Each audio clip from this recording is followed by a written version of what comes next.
Bonjour, bonsoir les Bogey Players et bienvenue dans notre épisode 8 du 19e trou. On a eu un gros week-end golfique, on a vraiment hâte d'en parler, d'en débattre et de vous partager ça. Mais vous le savez, la question habituelle, la question hebdomadaire, Pierre, comment vas-tu et comment était ton week-end? Eh ben écoute, je vais très bien. Une nouvelle semaine, un nouvel épisode, le 8e, très content d'être là. On a fait une petite partie de golf ce week-end, dimanche, un petit match contre coach Seb et Quentin. On s'est incliné. Ouais. C'est une partie à oublier, on n'était pas dans la meilleure des formes, c'est un peu la fin de la saison, je pense un petit peu fatigué. Mais voilà, respect à nos deux adversaires qui ont remporté la victoire ce week-end-là. Ça ne sera pas la même chose les week-ends prochains et les week-ends suivants. Mais encore voilà, une superbe journée, toujours cool de pouvoir faire une petite partie de golf avec les copains. Mais comme tu l'as dit, on a eu quand même un gros week-end de golf, ou en tout cas un événement un petit peu majeur que moi j'attendais particulièrement. Mais donc on avait la finale du Live à Miami. On en a pas mal regardé. Qu'est-ce que tu en as pensé? Bah moi j'ai trouvé ça, alors si vous l'avez entendu un peu dans l'épisode précédent, j'étais sceptique et finalement j'étais pas loin d'être proche de ce que je pensais. Encore une fois, il y a eu un peu plus, on va dire, de suspense. On va dire qu'il y a eu vraiment, ils le font très bien, ça je te l'accorde. D'un point de vue marketing, que ce soit sur les réseaux sociaux, ça reste encore quelque chose qu'on regarde sur YouTube. Mais d'un point de vue marketing, d'un point de vue com, ils sont très bons. Ça a été bien filmé, je trouve. Et ils ont eu du suspense golfique. Donc ça, c'était vraiment sympa. On va en parler un peu plus en détail. Ouais. Mais après, comme je le disais, moi ce qui m'a un peu déçu, c'est que finalement le niveau des équipes n'était vraiment pas équilibré depuis le début de la saison. On aurait pu parier très facilement sur l'équipe vainqueur et ça n'a pas échappé, c'est l'équipe de DJ qui a gagné. Voilà, et c'était, même s'ils sont allés en finale, que c'était finalement plus relevé le jour de la finale hier, c'était quand même, voilà, pour moi, ça manquait de suspense sur les premiers jours, même si on a eu certains beaux matchs, parce que les équipes ne sont pas assez équilibrées. Ouais, on a eu un premier jour, regarder un peu, c'était vraiment emmerdant parce que voilà, je pense que tu avais très raison sur un point, c'est que les équipes ne sont pas du tout équilibrées. Dustin Johnson, il a joué contre un gamin de 19 ans qui vient de Jordanie. Il est certainement très bon ce joueur, mais faut pas, voilà. On te l'a fait premier jour, assez ennuyant, où la logique a été respectée dans la majorité des cas. J'ai plus tous les match-up en tête, mais la logique a été respectée. Et après, je trouve que sur les 2 jours d'après, on a commencé à avoir des plus gros matchs avec un peu plus de suspense et un peu plus de tension, parce que tu arrives sur les meilleures places où le vainqueur se fait 4 millions de dollars. Mais tu vois, sur le deuxième jour, on a un beau playoff. Ouais, un super playoff. Oosthuizen Bryson. Vraiment un beau finish avec deux très très bons joueurs qui ont gagné les majeurs, oui. Donc voilà, un truc cool. Bryson qui te met un drive monumental au 18. Donc ils avaient déjà eu un premier coup de suspense et de tension à la fin, ce qui a emmené pour un dernier jour pour les finales, qui a tenu ses promesses, je trouve. Voilà, je suis totalement d'accord avec toi, c'est un peu ce que j'essaye d'introduire. C'est voilà, ce match-là, Oosthuizen Bryson, c'était un super match. Très honnêtement, ce match-là, si je pouvais, on peut le regarder toutes les semaines ou toutes les 2 semaines, c'était vraiment hyper sympa à suivre. Mais encore une fois, il aurait fallu que chaque équipe ait soit que 3 joueurs avec que des joueurs de ce standing, soit si on en fait 4, un joueur on va dire un peu plus faible dans chaque équipe pour que ce soit à peu près équilibré. Et voilà, et un match comme Oosthuizen Bryson, c'était un match de President's Cup il y a encore quelques années, donc ça reste quand même des très très bons joueurs. Donc totalement d'accord avec toi. Super match, gros suspense, fini au 23e, gros putt pour gagner. C'était vraiment très sympa. Et la finale, que du coup moi j'ai trouvé plus intéressante.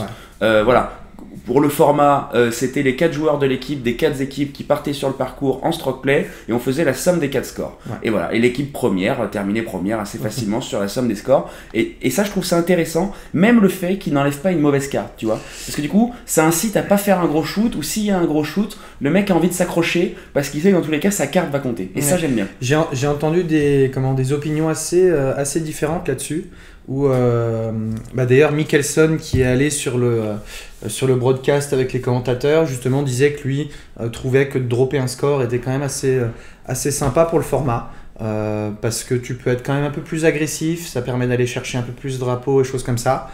Donc je comprends les deux points, mais j'aime bien aussi le fait, là en plus les mecs jouent pour quand même beaucoup d'argent, où ça doit quand même un peu trembloter quand tu putes pour des grosses sommes.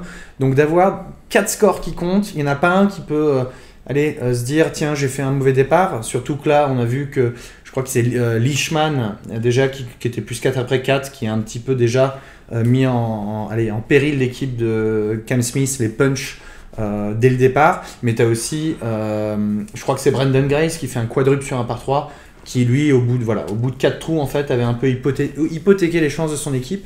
Donc c'est vrai que c'est intéressant, c'est un peu dur mais c'est intéressant. Mais voilà, donc on a eu 2 équipes qui finissent assez loin. On a les Stingers, justement de Brandon Grace qui finissent à plus 10 au total, et on a les Smash de Brooks Koepka qui finissent à plus 4, où il y a juste Jason Kokrak qui a tenu la baraque et qui a fait moins 4. Les 3 autres ont fini au-dessus du par. Donc voilà, 2 équipes qui finissent assez loin. Par contre, un match entre deux et entre certainement 2 des meilleurs joueurs du monde actuellement. Exactement, un gros match entre déjà Cam Smith, Cam Smith, voilà, il a gagné l'Open britannique cette année. Derrière dans la foulée il annonce qu'il va sur le livre, mais on sent que il est quand même allé sur le livre en voulant être vraiment encore compétitif. Il a encore claqué moins 7 pour la finale, il a mis des putts de partout, grosse finale avec Dustin Johnson, c'était vraiment... En fait, depuis le début, on sait que c'est les 2 meilleures équipes, pour être très honnête, mais du coup, c'était intéressant pour... Mais c'est ce qui est encore aussi dommage d'attendre le dernier tour du dernier tournoi pour les voir vraiment s'affronter, on va dire en réel. Mais voilà, c'était donc très intéressant. Voilà, l'équipe donc qui a gagné, comme tu l'as dit, c'est l'équipe de DJ, Patrick Reed, Pat Perez et Taylor Gooch. Voilà. Très régulier par contre. Ils ont fait moins 3, moins 2, moins 2, moins 2, moins 1. Exactement, voilà. Moins 7 sur le dernier tour. Et tu vois, ça a du sens que tu dis, c'est l'équipe qui a les 4, on va dire, meilleurs joueurs où tous les 4 peuvent vraiment aller performer, à part si à la limite Perez, on peut débattre sur le niveau de Perez et en plus de sa saison sur le livre qui a été très mauvaise. Mais c'est vrai qu'ils ont les 4 joueurs les plus constants, parce que quand tu vois dans l'équipe de Cam Smith qu'ils ont Wade Ormsby et Matt Jones, pas de manque de respect pour ces 2 joueurs-là, qui sont des très bons joueurs, mais c'est pas du calibre des 2 moins bons américains de l'équipe de DJ, quoi. Exactement. Non, encore une fois, l'équipe de DJ, alors je sais pas comment ça va évoluer dans les années futures, je sais pas si le livre, j'ai entendu le fait que certaines équipes, ça allait être un peu sur le style Formule 1, des gros actionnaires qui allaient être les propriétaires de ces équipes, qui allaient choisir du coup leurs joueurs, et que ça allait être un peu plus compétitif, style Formule 1. Mais voilà, il faudra que ça remixer un peu. Ils ont fait pas mal de petites annonces un petit peu sur l'année prochaine, ce qui se passe. Et on va en parler peut-être juste après. Je pense qu'il y a un truc, si vous avez envie de voir, je pense, du contenu très cool, c'est la vidéo des Two Brothers qui vont sortir certainement aujourd'hui comme nous, mais ce soir, où en fait Luc des Two Brothers avait un pass média pour le livre cette semaine, donc il a pu, je pense, prendre beaucoup de très bonnes vidéos de vraiment à l'intérieur des cordes. Donc ça, n'hésitez pas à aller checker leur chaîne YouTube qui est très très cool aussi. Mais voilà, mais t'avançais un petit peu sur les points de l'année prochaine, où je pense que là, comme on n'a pas beaucoup les autres tournois n'étaient pas aussi intéressants, je pense que ça vaut le coup de parler des quelques trucs qu'on sait déjà à propos du livre du 2023. Mais donc déjà, la première chose qu'ils disent, c'est que l'aspect équipe, apparemment, ça a beaucoup plu aux joueurs, ça plaît beaucoup, et ils veulent le garder et se focus dessus. Parce qu'ils pensent que c'est inhérent de la nature humaine de vouloir s'attacher ou s'approprier une équipe. Donc voilà, c'est un de leurs focus là, ça, je suis assez d'accord, qui est assez intéressant. Nous, on peut le dire en tant qu'amateurs, les 2 meilleures semaines de l'année pour nous, parmi les plus belles, mais qui sont quand même dans le top 3 ou top 5, c'est les championnats de France qu'on fait par équipe avec notre Golf de Fourqueux, que ce soit les divisions messieurs, toutes catégories confondues, ou les mid-amateurs plus de 25 ans. C'est cette semaine par équipe. C'est vrai qu'on s'entraîne un peu toute l'année, on fait les tournois toute l'année pour arriver en forme sur cette semaine. Donc ça encore, je leur accorde le côté équipe. Ouais. Mais bon, on va voir un peu ce que ça donne l'année prochaine. On passe à 14 tournois. Et on en discutait, mais dans d'autres épisodes précédents, mais qu'ils n'avaient pas encore trouvé la bonne formule équipe. Tu vois, pour que vraiment on donne de l'importance à ce format, et que vraiment quand il y a le premier tournoi de l'année prochaine, qu'on regarde le leaderboard des équipes en se disant tiens alors qui est en tête, qui est là, qui fait une mauvaise journée. Parce que pour le moment ils ne l'avaient pas encore vendu. Bon bah là... Ils peuvent que le vendre parce que c'est par équipe que ça se gagne, que tu gagnes les gros dollars. Donc, et j'ai largement préféré typiquement le dernier jour, le stroke play, où on voit que les noms d'équipes. on n'a pas le leaderboard de tous les joueurs, mais on a bien le leaderboard de l'équipe et on focus après sur chaque joueur et de temps en temps on a un petit détail qui donne un peu l'update. Déjà, c'est beaucoup mieux. Si on veut se focus sur les équipes, pour moi, on monte le leaderboard des équipes, on monte pas le leaderboard individuel où on voit plein de noms, la moitié on les connaît à peine, on sait pas dans quelle équipe ils sont vraiment parce qu'on connaît pas les joueurs, on connaît pas les équipes. Voilà. Autant, s'ils se focus directement sur les équipes, pour moi, il faut un leader par équipe. Ouais, écoute, ce dernier tournoi était, pour moi, pas un succès, mais un très bon tournoi. Et pour 2023, alors qu'est-ce qu'ils ont donné comme petites infos? Donc 14 tournois, tu l'as dit. Tournois, ouais. Ils savent, les deux objectifs de l'année 2023, c'est un deal télé et des sponsors en corporate qui viennent... comme la FedEx Cup ou les sponsors qui viennent pour chaque tournoi du PGA Tour. On ne sait pas encore s'il y a de nouveaux joueurs qui arrivent. Moi, j'ai regardé vite fait, j'ai fait le classement mondial, un peu partant de 1. Je vois peu de joueurs. S'il n'y a pas des gros trucs qui s'annoncent ou qui changent niveau World Ranking, trucs comme ça, je vois pas il n'y a pas beaucoup de bons joueurs que je pense là, en voyant leur nom, où je me suis dit, tiens, ils vont sur le livre l'année prochaine. Dans le top 30, j'en vois beaucoup partir. Il y avait Matsuyama à un moment qui était un peu... Il y avait des rumeurs, il n'y est pas allé. Et je l'ai oublié, mais je crois qu'il y en avait un deuxième où je me suis dit, tiens, lui, il pourrait ne pas hésiter à y aller parce qu'il n'y a pas d'attache particulière. Donc voilà. Mais par contre, on connaîtra les équipes avant la fin de l'année. Et jusqu'avant le début de la saison, ils pourront faire des trades, des échanges, où ils pourront s'envoyer un joueur pour un autre joueur et donc échanger les joueurs entre équipes. Et donc, par contre, pour l'année prochaine, ils veulent 4 joueurs fixes et un remplaçant désigné qui peut jouer seulement en cas de blessure. Il y avait quelque chose d'autre ou pas? Oui, alors la saison va débuter en février pour l'essai, parce que vu que c'est quand même principalement on va dire poussé par les États-Unis, ils vont démarrer en février parce que le football américain, la saison termine en février. Qui prend du temps d'écran chez Exactement, et ça reste quand même le sport phare aux États-Unis, donc se priver de pas mal d'audience pour la NFL, comme on appelle le football américain. Bon, ils ont décidé de le faire, ce qui n'est pas plus bête, c'est très bien, il y a pas mal de NBA aussi, donc c'est vrai que les Américains sont beaucoup pendant cette période, on va dire, en concurrence, donc c'est intéressant pour eux de se garder un petit peu cette audience en plus. Et je sais que... Il y a un gros purse. Ouais, plus de 400 millions de dollars, non? Ouais, c'est ça, 405 millions de dollars de purse pour l'année 2023. Voilà.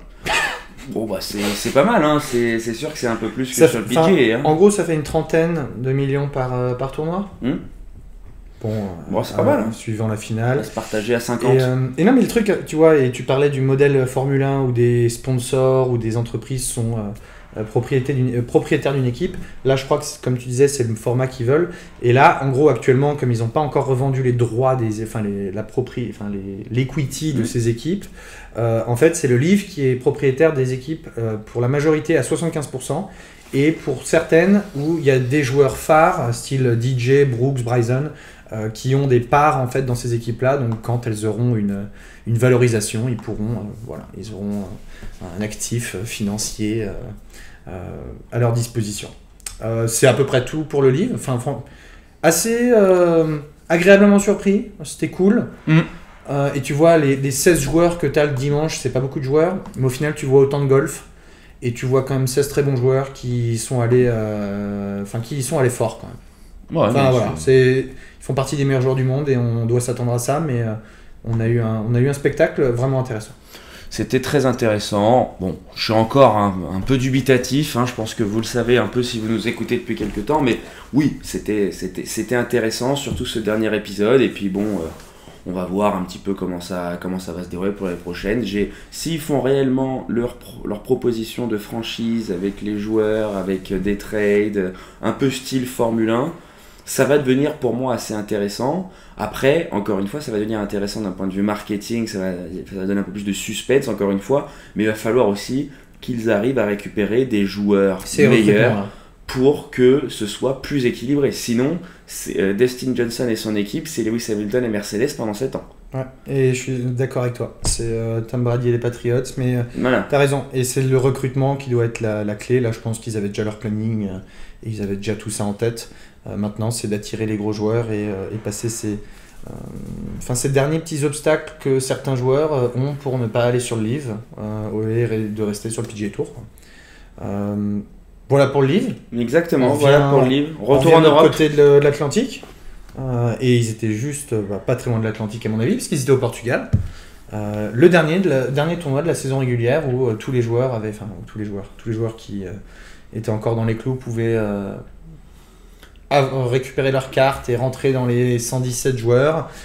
Ou sinon rentrer dans les 50-55 joueurs pour aller à la finale. Exactement, c'était le dernier tournoi de la saison régulière et on connaît les 117, je crois, joueurs officiels qui gardent leur carte pour l'année prochaine, et tous ceux qui sont de la 118e place et au-dessus, non pas de pleine catégorie sur le DP World Tour, devront soit repasser sur le Challenge Tour l'année prochaine, soit tenter leur chance au tour de qualification qui vont avoir lieu au mois de novembre. Ouais. C'est un peu dur. Donc la grosse semaine, voilà. C'est un peu dur. On vous en parlera quand ce sera cette semaine-là, mais croyez-moi, ils sont pas très contents d'y aller alors. Non. Et donc. Et alors qui a gagné, Pierre? On a un Anglais qui a gagné, et ça faisait 5 ans qu'il n'a pas gagné, Jordan Smith. Qui a un peu galéré, mais bon, bah là, qui a absolument détruit le parcours. Il a fait, je crois, 2 fois 62, une fois 63 et une fois 67. Il gagne avec 3 coups d'avance. Il avait 2 coups d'avance avant le dernier tour. Il en avait toujours 2 après 9 trous. Et alors qu'il était à -4, parce que son copain Gavin Green, il était aussi à -4 et qu'il était à 2 coups de retard. Donc, voilà, il n'y a pas eu un finish très stressant ou très excitant, parce qu'au final il a quand même pris assez rapidement des coups d'avance. Enfin, il a toujours gardé 2-3 coups d'avance, donc on n'a jamais vraiment on s'est jamais vraiment dit tiens, il y a quelque chose qui peut changer. Mais voilà, moi pour le vainqueur un petit peu moins sa semaine, et c'est cool de le voir qui gagne après 5 ans. Voilà, bah ouais, c'est cool de le voir gagner après 5 ans. Encore une fois, quand on va vous mettre le leaderboard en vignette, c'était pas le plus gros tournoi de l'European Tour. On connaît, peut-être que ceux qui ne s'intéressent pas autant au golf que nous ne connaissent pas exactement toutes les personnes qui sont dans ce leaderboard, mais c'était aussi parce que ceux qui sont sûrs d'avoir leur carte et ceux qui sont sûrs d'aller sur la finale du DP World Tour n'avaient pas vraiment l'intérêt d'aller sur ce tournoi, parce que c'était pas non plus un tournoi richement doté, donc il n'y avait pas... voilà. Et pourtant, nous on a vu nos meilleurs Français être là pour la majorité. Exactement, on avait nos Français, on va en parler juste après dans les franchises, mais voilà, pour finir... On va vous faire le leaderboard rapidement, les plus connus. Donc on a dit Jordan Smith, Gavin Green, pour ceux qui les connaissent. Gavin Green, c'est pas... Eddie Pepperell.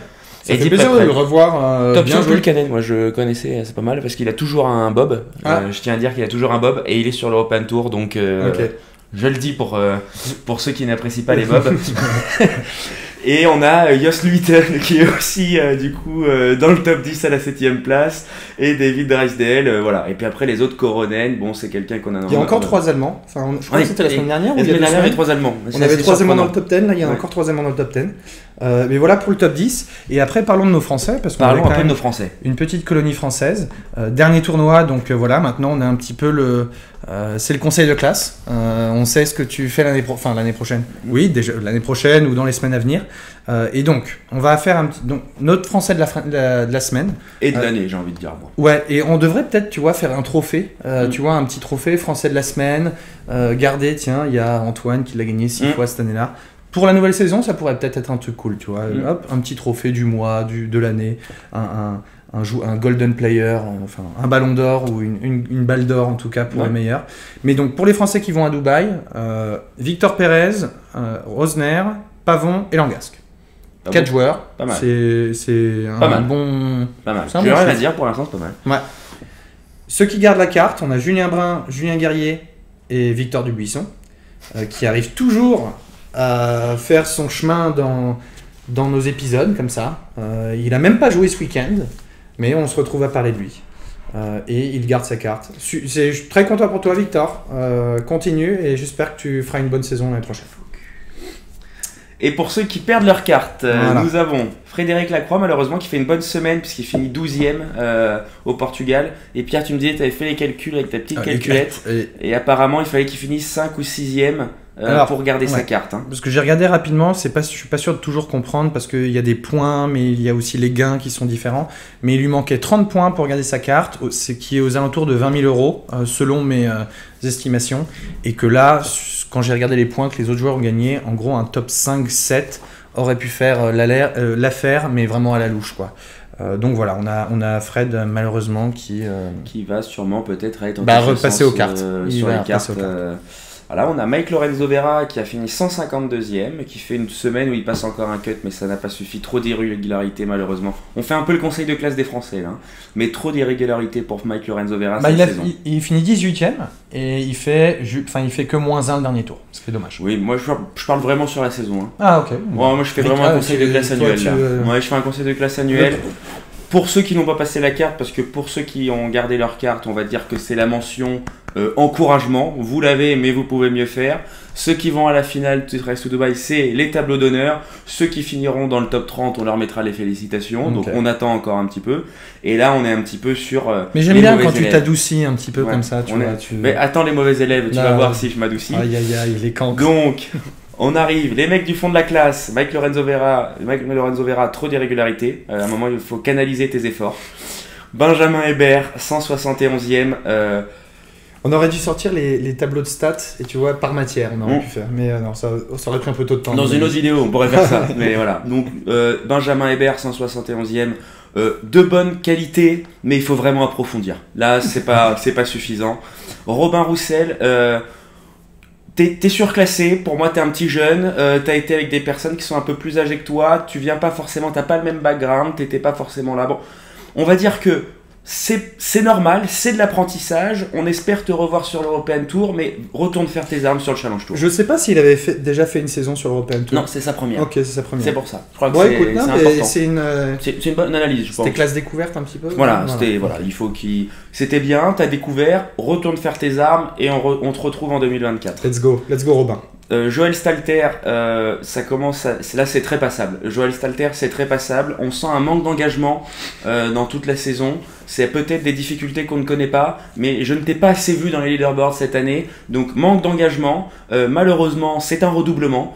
C'est un déclassement même sur le Challenge Tour. J'espère que ça va te faire réfléchir et j'espère que tu vas tout donner pour revenir. Toujours une bonne image pour finir, mais là c'est pas possible, tu pouvais pas rester comme ça. Il a fini sur une note pas mal, non? Peut-être, Joël. Peut-être. Il a fini 12e. Voilà, 12e, c'est bien, mais c'est pas le dernier contrôle de l'année qui suffit à rattraper le bulletin du 3e trimestre, monsieur. C'est du contrôle continu. Exactement. C'est du contrôle continu. Et alors, pour les camps ancrés, on leur met le bonnet d'âne. On leur met le bonnet d'âne. Je vais devoir les défendre après, là, c'était trop. Exactement. Dur. Mais moi je suis le CPE et toi tu es parent d'élève. Et donc pour les bonnets d'âne, Raphaël Jacquelin. Je pense que voilà, Raphaël, j'adore ton swing, j'adore ton rythme. Là, je crois que c'est l'année de la retraite. Mais voilà, c'était ta dernière année, tu l'avais eu grâce à une exemption médicale. Voilà, tu nous as fait rêver pendant des années sur l'European Tour, on a adoré te voir vraiment. Mais je pense que pour toi comme pour ta famille maintenant, il est bien de peut-être revenir un peu plus proche de ta famille ou alors peut-être aller sur le Senior Tour. Mais voilà, je pense que maintenant l'European Tour c'est l'année de la retraite, tu as pu faire un dernier barreau d'honneur qui est tout à ton honneur et comme je le dis, tu nous as fait vibrer pendant plein d'années sur l'European Tour, on a adoré te suivre, ton swing pour moi c'est toujours un bijou avec un rythme incroyable, mais voilà. Adrien Sadier, retour sur le Challenge Tour. Non mais en fait il a joué sur, enfin je pense qu'il a joué sur le Challenge Tour cette année, c'est juste qu'il a dû faire quelques tournois et qu'il a fait oui exactement, mais oui Sadier, parce qu'il est à la finale à Majorque la semaine prochaine. Oui, donc, Adrien Sadier exactement, plutôt sur le Challenge Tour, on espère que tu vas monter, on espère que tu vas monter et voilà. Qu'est-ce qu'il a fait comme résultat? Continue. Ouais, mais voilà. Adrien Sadier, on espère que tu vas monter parce que vraiment, moi, voilà, t'es un joueur du golf d'Ezri. Pour ceux qui ne le savent pas, qui est un golf proche de Grenoble, un peu dans les montagnes. Tu joues très bien au golf, t'as beaucoup de capacités. Je pense qu'il faut vraiment persévérer. Des choix de club peut-être un peu douteux. Mizuno, je suis pas très fan, mais voilà, je trouve que voilà, il faut que tu persévères. T'es quand même quelqu'un de Mais voilà, oui. il faut persister. Oui, il faut persister. Il faut y aller. Et là, il est à la finale, il peut encore espérer. Il va à la finale du Challenge Tour. Il va à la finale du Challenge Tour. Ah oui. Tu peux espérer une grosse perf, je Ah crois oui. en toi. Comme ça, tu auras peut-être un vrai sponsor l'année prochaine pour tes clubs. Et enfin, j'essaye de. Grégory Avray. Grégory Avray. Je te mets pas encore dans la même case que Raphaël Jacquelin, mais je pense que voilà, c'est un peu dur pour toi. Tu as la nouvelle génération qui arrive. Tu n'arrives peut-être pas à trouver ta place. Tu te sens peut-être pas assez bien sur les tournois. Tu as de moins en moins de copains. Donc c'est peut-être pas facile à vivre au quotidien, mais Bon, j'ai envie de te donner. Il doit avoir plein de oui. copains, mais c'est pas sa génération. Ah, c'est plus les Raphaël, c'est plus les Raph Jacquin, les Greg Bourdi, les Thomas Levet, tu vois, les 4 fantastiques. C'est plus eux. Donc voilà, continue. Je te laisse une dernière chance l'année prochaine, mais fais gaffe, t'en auras une, t'en auras pas deux. Eh ben, bon bah ça. C'était le conseil de classe. Bam, direct, dur. Et non, et donc effectivement, en fait, non, Adrien, il a juste joué 1, 2, 3, 4, 7 tournois sur l'European Tour. Voilà, donc il devait avoir une carte Donc partielle. il a pu un petit peu jouer, il a fait des bons résultats sur l'European Tour, donc cool, félicitations. Et donc non, en fait là on a commencé avec les Français, maintenant on peut passer je pense au preview un peu du week-end prochain. Parlons du Challenge Tour et de la finale à Mallorca. Exactement. Avant de parler du PGA Tour qui s'est passé. Mais donc on a nos Français qui, je crois 7 ou 8 si je ne me trompe pas, je vais vous les redonner maintenant. Donc on a Robin Sio, on a Clément Sordet, on a Jong Wong Ko, j'espère bien, pas. belle prononciation. Ok, très bien. Pierre Pinault, Hugo Cousseau, David Ravetto, Félix Maury et Adrien Sadier qui sont cette semaine à Majorque. Pour vous faire un petit topo, on a Robin et Clément qui ont la carte pour l'année prochaine, donc ils jouent là pour les places pour monter et avoir une meilleure catégorie. Et après, on a d'autres Français qui là jouent pour la carte sur l'European Tour l'année prochaine. Donc les deux petits scénarios qui peuvent arriver, c'est que déjà si l'un des joueurs du top 5 gagne, il gagne la race, la Road to Mallorca. Et après, il y a un petit groupe derrière ces 5 qui peut gagner, qui s'il gagne, peut gagner le classement en cas de contre-performance. Si le Freiburghaus, le Suisse, il me semble, ne finit pas dans le top 3. Parce que là, c'est le dernier tournoi, il y a 87 000 points pour le vainqueur, donc il peut tout se passer. Tu vois, Adrien Sadier, qui est 43e, peut encore se qualifier. Donc on va pousser pour eux pour cette dernière belle semaine. Ben ouais, c'est leur dernière chance. Pour l'instant, on en a un qui est sûr d'être qualifié ou deux, c'est Sio et Romain Sio-Segrist et Clément Sordet. Co est très proche, je crois, c'est ce que je disais la semaine dernière. Pierre Pinault, pas très loin non plus. En fait, Pierre Pinault, c'est le dernier à mathématiquement encore pouvoir gagner la Road to Mallorca. Après, tous les joueurs du champ peuvent gagner leur carte sur l'European Tour l'année prochaine dans le top. Donc, eux sont les plus proches. Encore une fois, il va falloir une très grosse performance et un très bon résultat pour Hugo Cousseau, David Ravetto, Félix Maury et Adrien Sadier. Mais tout est possible, comme tu l'as dit. Donc, on est vraiment à fond derrière nos Français. Parce que j'ai hâte déjà de faire leur conseil de classe l'année prochaine, une fois qu'ils seront sur l'European Tour. Et surtout, on a quand même pas mal de Français qui sont. Ils ont pas hâte, je pense. Ou alors ils le craignent. Ils le craignent. Exactement. On doit tous redouter les conseils de classe. Et donc voilà, et on a pas mal de Français aussi qui s'en vont. Et c'est toujours important pour nous d'avoir un très grand contingent de joueurs français sur le DP World Tour pour avoir le maximum de chances d'avoir des bons résultats toutes les semaines, ou au moins pour moi cracher un petit peu mon venin sur ceux qui font des mauvaises performances. Donc voilà, vraiment on est à fond derrière nos Français à Mallorca la semaine prochaine. Et on espère que ça va vraiment très bien se passer pour eux. Et on espère une victoire française. Bah ouais, et bah écoute, je pense qu'on peut passer sur retour de l'autre côté. Retour de l'autre côté de l'Atlantique. On voyage beaucoup en ce moment. Où là, ils jouaient dans les Bermudes, où voilà, un petit tournoi. Pour faire le topo, en gros, Seamus Power, qui a gagné, était le meilleur joueur du champ, 48e joueur mondial. Ça fait pas, voilà. Pour un tournoi du PGA Tour, ça fait clairement pas rêver. Mais bon, faut faire avec. Hein. Au final, on a regardé du livre à la place, donc c'était pas trop mal. Mais voilà, il était favori, il a fait le taf. Je crois qu'il y a 2-3 autres joueurs qui nous ont fait plaisir quand même à voir le leaderboard. Thomas Détry, un petit voisin belge, petit, pas si petit que ça, mais qui finit deuxième solo, je crois. Quelque chose comme ça, ouais, laisse-moi vérifier. Deuxième solo, ouais. Okay. Deuxième solo à moins 18. Mais il boite la sortie de bunker au 18. Exactement. Pour aller chercher la deuxième place tout seul. Ce qui est bien pour lui, c'est un bon début de saison sur le PGA Tour. Parce qu'il avait déjà fait un top 10 la semaine dernière. Ouais. Donc, il fait un bon début de saison, il gagne des places au ranking mondial, c'est important. Il prend tout de suite des gros points pour peut-être aller chercher les gros tournois. S'assurer sa carte sur. Je sais pas exactement comment pourquoi il joue là maintenant sur le PGA Tour, mais parce que je crois qu'il est pas très très bien classé au classement mondial. Il est un peu loin et il essaye de choper directement pas loin du top 50 pour aller récupérer les gros places pour jouer les WGC en début d'année, pour jouer peut-être potentiellement tous les majeurs l'année prochaine, parce que pour l'instant il en jouait que un ou deux, je crois, genre l'USPGA parce que c'est le top 100 mondial. Donc voilà, il était pas si bien que ça au classement mondial. Donc là, il aurait des invites de sponsors pour jouer les premiers tournois. Mais il a un statut sur le PGA Tour. Je crois qu'il a un statut parce qu'en fait, il avait commencé une saison sur le PGA Tour. Je crois qu'il s'est plus ou moins blessé. Et du coup, il a eu une semi-exemption, ou pas une exemption, mais des invitations en ce début d'année maintenant qu'il est plus blessé. Et du coup, c'est aussi pour récupérer des points, pour être sûr d'avoir sa carte, garder sa carte, aussi pour pouvoir faire un maximum de majeurs et de championnats du monde l'année prochaine. Alors, mais c'est cool de voir un francophone en tout cas finir deuxième sur le PGA Tour. Il n'est pas français, il n'est pas de chez nous, mais c'est une petite heure de train. On adore nos amis belges. Petite heure de train. Et non, et la petite histoire sympa, c'était Ben Griffin, qui était lui en tête, qui était -5 après 11 trous, finalement, qui a fini avec 4 bogeys et un double pour faire +1. Il finit 3e ex-aequo, et lui, il avait arrêté le golf il y a un peu moins de 2 ans. Il était redevenu mortgage officer. Je suis pas sûr à 100% de la traduction française, mais c'est j'imagine en assurance ou en prêt ou en banque ou quelque chose comme ça. Mais donc c'est cool, voilà. Bravo à lui, malgré le finish un peu difficile. Je crois qu'il y avait beaucoup de vent. Il y avait beaucoup de vent sur la fin de parcours, donc un peu difficile. Et voilà. Seamus Power, un Irlandais, deux Européens pour les 2 premières places sur le PGA Tour. Voilà. Exactement. C'est très bon pour la Ryder Cup. Voilà, on prend des points comme ça sur le PGA Tour les semaines où il n'y a pas grand monde. Exactement. Et c'est le plus important pour eux. Ils en profitent. Quand tu as moins de grands joueurs, plus facile de prendre des points. Parce que quand les grands joueurs reviennent, en général, tu en prends un peu moins. Ouais, et voilà, c'était à peu près tout pour ce week-end. Là, c'est un petit peu mort aussi le week-end qui arrive. Donc, on a parlé du Challenge Tour, qui est malheureusement pas à la télé, ou je pense pas qu'on le trouvera à la télé quelque part. Il y a un tournoi PGA au Mexique, quoi. Il y a un tournoi PGA au Mexique, le World Wide Technology Championship. Voilà. On vous en parlera la semaine prochaine, mais quelques bons joueurs, un peu plus que cette semaine, mais il n'y a pas non plus de quoi se retourner par terre. Non. Mais voilà, il y a un peu plus de joueurs. Hovland, Morikawa, Scheffler, Horschel, Rose Finau. Donc quand même, un bon champ de joueurs. 7-8 bons joueurs et certainement un champ qui est assez profond, et des joueurs qu'on connaît un peu moins mais qui sont des très bons joueurs. Donc là, on revient sur une semaine où tu risques de voir une de ces stars gagner le tournoi ou être là dans le... Hovland défend son titre.